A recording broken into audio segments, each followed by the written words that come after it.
Harshavardhan techno school కి స్వాగతం. ఒక కథ చెప్పుకుందామా?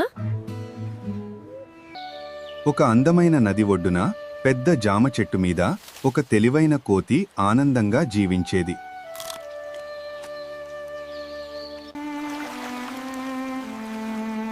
ఒకరోజు అలసిపోయిన ముసలి అక్కడికి ఆకలితో వచ్చింది.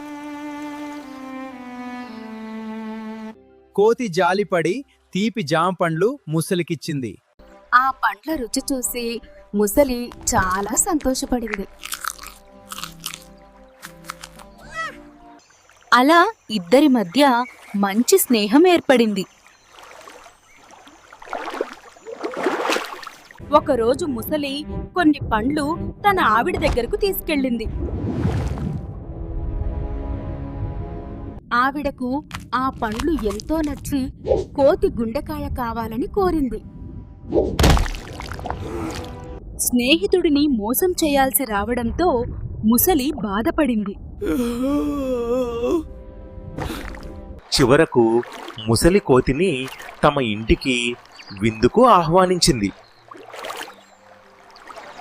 అమాయకమైన కోతి ముసలి వీపుపై కూర్చొని నది దాటసాగింది. నాకు ఆ కోతి గుండెకాయ కావాలి.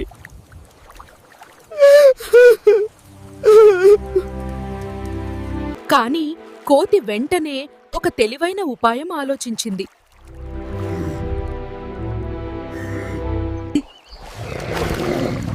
నా గుండెకాయ చెట్టు మీదే పెట్టి వచ్చానని కోతి చెప్పింది. చెట్టు దగ్గరకు రాగానే కోతి ఒక్కసారిగా పైకి ఎగిరిపోయింది. చెడు ఆశ స్నేహాన్ని నాశనం చేస్తుందని ముసలికి అప్పుడు అర్థమైంది. నీతి చెడ్డవారితో స్నేహం చేయకూడదు మరియు మనం చేసిన స్నేహం నిజాయితీగా ఉండాలి.